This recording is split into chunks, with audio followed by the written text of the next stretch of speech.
میرے بڑے بھائی صاحب امریکہ میں ورجینیا یونیورسٹی میں ہیں، تو انہوں نے تمام طلباء وہ جو کہ باہر کے ہیں ان کے لیے ایک لیکچر تیار کیا. اس کا موضوع انہوں نے رکھا غدیر خون. تو تمام طلباء نے ان سے یہ کہا کہ یہ تو اسلام کی سب سے جھوٹی حدیث ہے، اس کے اوپر کاہے کے لیے تم نے یہ تھیسس لکھا ہے، یہ تو جھوٹی حدیث ہے. تو اسی وقت انہوں نے کہا کہ یہ جو سامنے کتاب لگی ہے مسند احمد بن حنبل، امام حنبل کی، یہ نکال لو. اور اس کے بعد انہوں نے صفحہ کھول کے کہا یہ ہے خطبہ غدیر اور یہ ہے واقعہ غدیر. اور امام احمد بن حنبل نے پورا واقعہ لکھا ہے کہ غدیر میں کیا ہوا اور جو خطبہ دیا گیا مولا علی کو کس طرح ہاتھ پہ بلند کیا گیا، یہ سب لکھا ہوا ہے. تو انہوں نے کہا بھائی ہزاروں بار یہ کتاب ہم نے پڑھی ہے، یہ تو ہم نے کبھی پڑھا ہی نہیں. تو گویا شیطان نے دماغ کو پکڑا ہوا ہے کہ بخاری میں بھی، مسلم میں بھی، طبقات ابن سعد میں بھی، طبری میں، اسلامی 17,500 تاریخ کی کتابوں میں واقع غدیر ہے، لیکن کہہ رہے ہیں کہ یہ واقعہ مستند نہیں ہے. تو گویا دماغوں کو شیطان نے پکڑا ہوا. اس سے بڑا عذاب کیا ہو سکتا ہے امہ پر کہ اپنی حقیقی چیز کو تلاش نہیں کر پا رہے کہ ہم بہکے کہاں تھے. وہاں پر حکم ملا پیغمبر کو بس یہیں رکیے، وہی آئی جبریل ہے، رک جائیے، یہیں پہ ٹھہر جائیے، اور اب وہ کہیے جو آپ سے کہا جا چکا ہے. اور مسلسل بار بار آپ سے یہ بات کہی گئی ہے کہ وہ پیغام آپ پہنچا دیں، امت تک پہنچا دیں.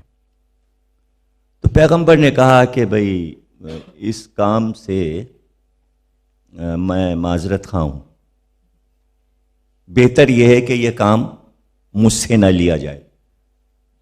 کیا عمدہ گفتگو ہے. وہ پیغمبر کہ جس کا کام ہے کہ حکم الہی پر سر تسلیم خم کر دے، اور پہلی وہی سورہ علق سے لے کر یہاں تک جو پیغام آیا فوراً کرنے کے لیے تیار ہو گئے.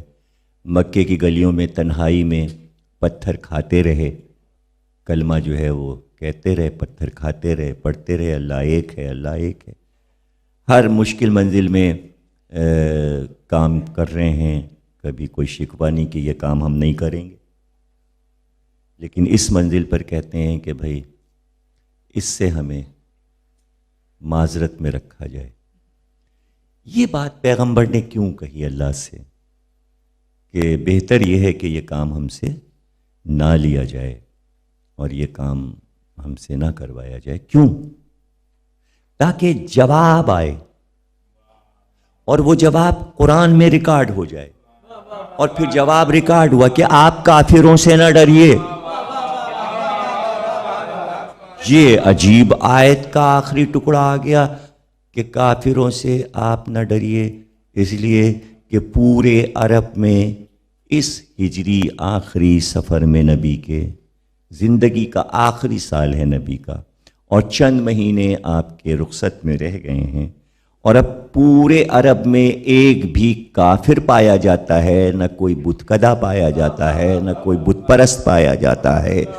جب پورا اسلام کامل ہو گیا تو اللہ نے کہا کافروں سے نہ ڈریے. یعنی اس وقت کا اللہ کو انتظار تھا کہ پورا عرب، پورا یمن سب کلمہ پڑھ لیں، پھر ہم ان کو کافر کی ڈگری دیں. اور مل گئی، قرآن سے کافروں کی ڈگری مل گئی. تو پتہ چلا کہ پیغمبر ڈر رہے تھے کافروں سے. اگر منافق بھی کہہ دیتا تو آنسو پوچھ جاتے، رہتے تو اسلام کے دائرے میں، لیکن بالکل ہی خارج ہو گئے عمل سے پہلے کہ جو عمل کر کے کافر ہوں گے.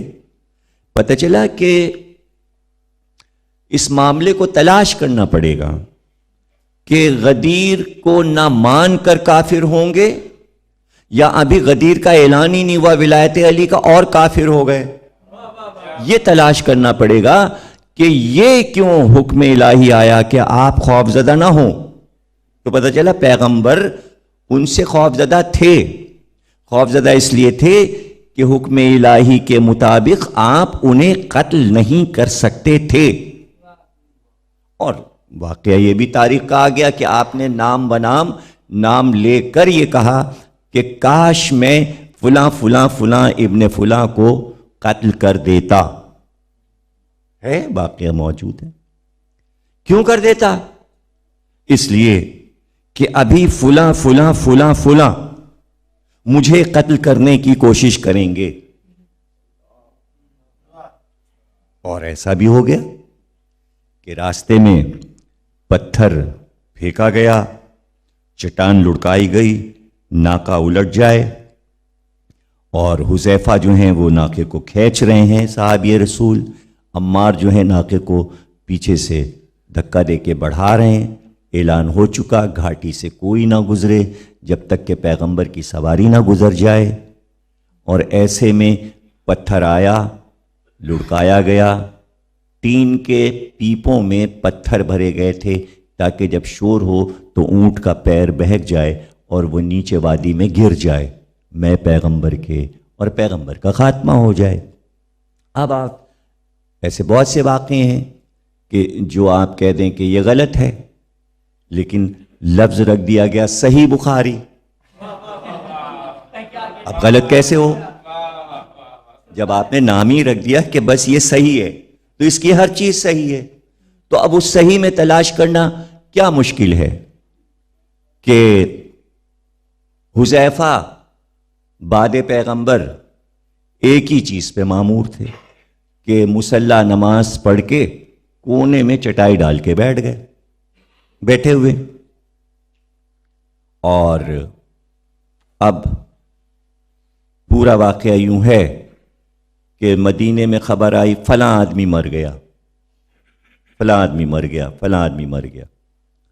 تو صرف ایک آدمی کی ڈیوٹی تھی کہ وہ یہ کہتا تھا کہ اگر حذیفہ اس کی نماز جنازہ پڑھیں گے تو میں پڑھوں گا, کہ حذیفہ آئے ہیں نماز جنازہ میں, اگر نہیں آئے کہتے تھے منافق مرا ہے.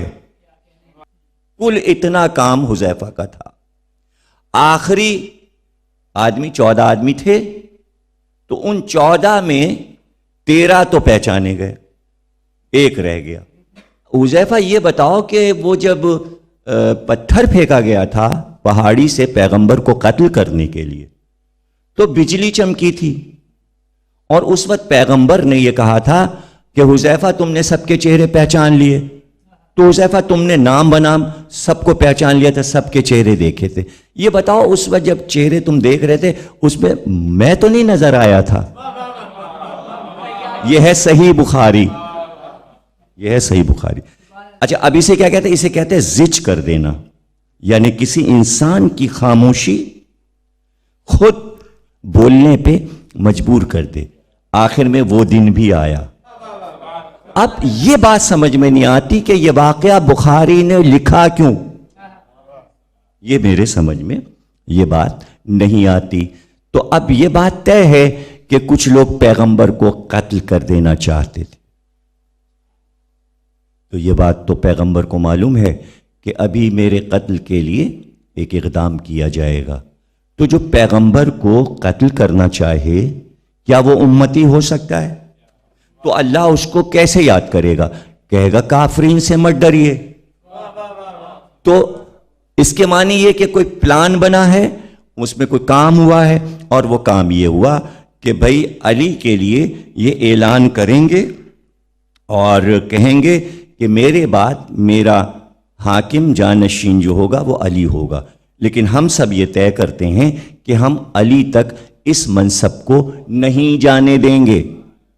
یہ بات پیغمبر کو پتہ چل چکی ہے کہ یہ معاملہ طے ہو چکا ہے, معاہدہ ہو چکا ہے.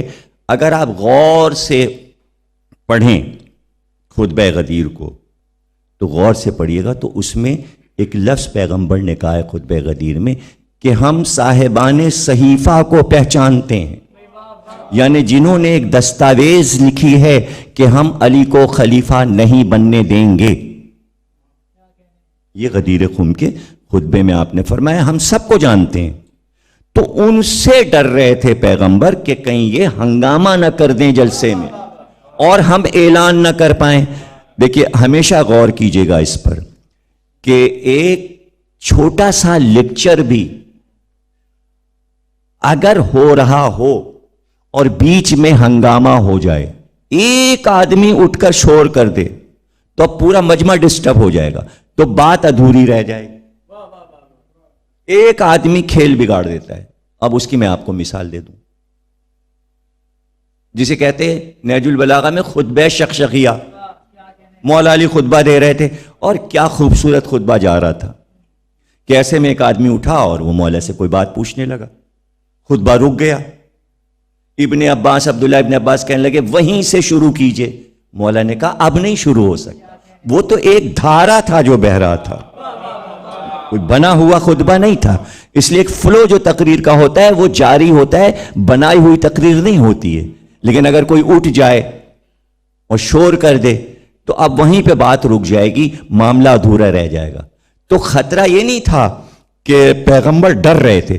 پیغمبر اس بات سے ڈر رہے تھے کہ جس وقت میں پیغام سناؤں گا اور جو صدیوں تک کے لیے مجھے محفوظ کرانا ہے علی کے فضائل اور علی کی ولایت کو محفوظ کرانا، ایسا نہ ہو کہ بیچ میں سے کچھ لوگ اٹھ کے شور شرابہ کر دیں اور معاملہ وہیں پہ رہ جائے. پہلے تو گارنٹی لے لے کہ ایسا نہیں ہوگا. تو اللہ نے ضمانت لے لی کہ ہم سب کے دماغوں کو پکڑ لیں گے اور تم پورا کام کرتے چلے جانا. اب یہاں پر یہ سوال اٹھتا ہے کہ اتنا اہتمام ہو جس کام کے لیے اسی چیز کو امت نے مانا نہیں تو وہ پیغام پہنچانے کا کیا فائدہ ہوا؟ تو وہ پہلے میں بچوں کو سمجھا دوں کہ پیغمبروں کا کام پیغام پہنچا دینا ہے، اس کا نفاذ کروانا پیغمبر پر واجب نہیں ہوا کرتا.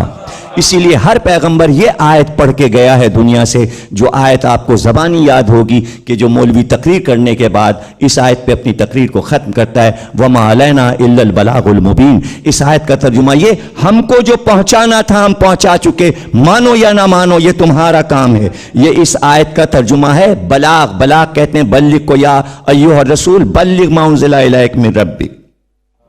بلغ یعنی ہم نے پہنچا دیا. چونکہ بلغ کا لفظ تھا صرف پہنچا دو. یہ نہیں کہ تلوار لے کے علی سے کہو کہ اب نفاذ بھی کرو. غدیر نہ خیبر ہے، نہ خندق ہے، نہ بدر ہے، نہ حنین ہے. غدیر غدیر ہے. غدیر میں صرف پہنچا دینا ہے، بلاغ کر دینا، یعنی ذرائع ابلاغ. ذرائع ابلاغ اخبار، ٹی وی، اس وقت جو بھی نشر و اشاعت ہیں اسے ذرائع ابلاغ کہتے ہیں. تو غدیر جو ہے وہ ابلاغ ہے، پہنچا دیجئے. ماننا نہ ماننا ان کا کام ہے. اب اس وقت تک امتحان ہوتا رہے گا جب تک کہ یوم الدین نہ آ جائے. ان کا ہاں ہے واقعہ، لیکن آپ یہ جو کہتے ہیں کہ مولا کے معنی حاکم ہیں، نہیں، تو وہ مولا کے معنی چچا زاد بھائی ہیں، مولا کے معنی پڑوسی ہیں، مولا کے معنی چچا زاد بھائی ہے، مولا کے معنی ناصر ہیں. تو اتنے معنی آپ کہتے چلے جائیں، اس معنی میں خود محمد بھی تو مولا ہیں. جس کا میں مولا اس کا علی مولا. تو اس میں پڑوسی اور چچا زاد بھائی اور غلام اور فلانا اور فلانے، یہ معنوں میں لفظ کے معنی میں چھپا دو واقع کربلا. جیسے کہ غدیر کو چھپایا ویسے واقع کربلا کو بھی چھپا دو. لیکن واقع کربلا آفتاب کی طرح واضح ہو گیا. حالانکہ غدیر کا واقعہ بھی آفتاب نصف النہار پہ ہوا، واقع کربلا بھی نصف النہار پر ہوا. لیکن چونکہ یہاں قربانی نہیں ہے، وہاں قربانی ہے. جہاں قربانی ہوتی ہے وہ چھپ نہیں پاتا. تو غدیر سے کربلا تک ایک پورا سفر ہے علی ولی اللہ کا، ولایت علی کا. تو عید اس کو کیوں قرار دیا؟ بڑی عید اس لیے قرار دیا کہ بھائی آخری نبی ہے، آخری پیغام ہے. آپ یہ جو سمجھ رہے ہیں کہ معاملہ یہیں پہ ٹھپ ہو گیا اور رک گیا، مسئلے کو آگے جانا ہے، دین و شریعت اور فقہ کو آگے جانا ہے اور وارث اس کا بنانا ہے. چونکہ وارث کے اعلان کے لیے یہ طے کرنا ہے کہ پیغمبر کے کاموں کو آگے کون بڑھائے گا. اس سے بڑی عید کیا ہو سکتی ہے کہ دین اسلام کا تسلسل قائم رہے. یہ ہے عید. آپ اس تسلسل کو ماننے کے لیے نہیں تیار ہیں. آپ یہ کہتے ہیں کہ تسلسل ہم نے خود بنایا، پیغمبر کسی کو بنا کے نہیں گئے تھے. جب ہم نے چنا تو پھر معاملہ آگے بڑھا. تو اتنی دیر میں جو کچھ ہو گیا اس کا کیا ہوا؟ تو سوالات کے جوابات دینے کے لیے کوئی تیار نہیں. تو پھر خاموشی بہتر ہے. کیوں نہ تنہائی میں ہم خود ہی اس عید کو منا لیں.